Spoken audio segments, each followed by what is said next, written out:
know we always say it was a crazy week in the NFL, but boy was it a crazy week in the NFL. What better way to start off your week than with some good old overreactions? So to start, Guten, we had our first Frankfurt game in the NFL, and the Chiefs and the Dolphins made it a spectacle to start off our NFL Sunday. A Tyreek Hill revenge game, and Patrick Mahomes coming back from his flu game, a loss against the Broncos last week. This was exactly what we expected.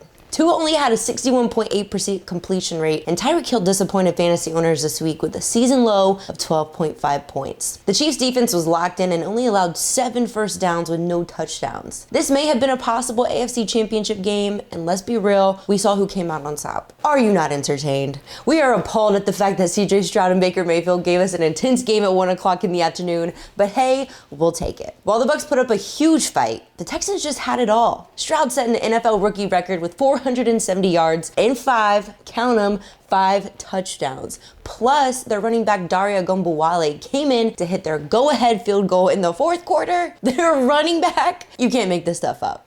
Just a reminder, Cleveland sent 3 first-round picks, including a 3rd and 4th rounder, over to Houston for Deshaun Watson. There's one thing we may have underestimated this year. It is definitely the now 4-4 Houston Texans. Going from Arizona to Minnesota within the week, Josh Dobbs coming in early in the game for an injured Jaren Hall is probably the best thing that could have happened for the Vikings after losing Kirk Cousins to that darn Achilles. Now, despite struggling with 3 fumbles on the day, I think we can all agree we're riding the Josh Dobbs train. You simply cannot hate the dude. After his 2 touchdown game, Dobbs was able to lead a game-winning drive and celebrate a Vikings win, a straight-up legacy game. I mean, the Vikings are now 5-4, second in the NFC North. Do we smell a wild card playoff spot? The Cowboys and Eagles shutdown is exactly what we were anticipating, going head-to-head, back and forth the entire game. But at the end of the day, the Eagles are still dominating. Forget the NFC East, they're dominating the entire NFC. Even with Dak Prescott having himself a day with 3 touchdowns, it really just came down to tight end Luke Shoemaker's knee hitting the ground outside the end zone. Not to mention Dak himself accidentally stepping out of bounds, trying to run in a touchdown on his own.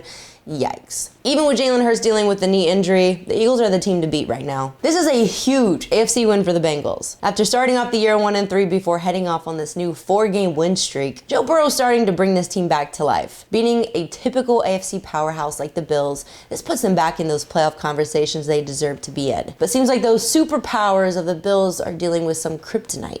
And now they fall into 5-4. Buffalo had the opportunity to come out in front of the AFC East after the Dolphins lost, but they seriously dropped the ball here.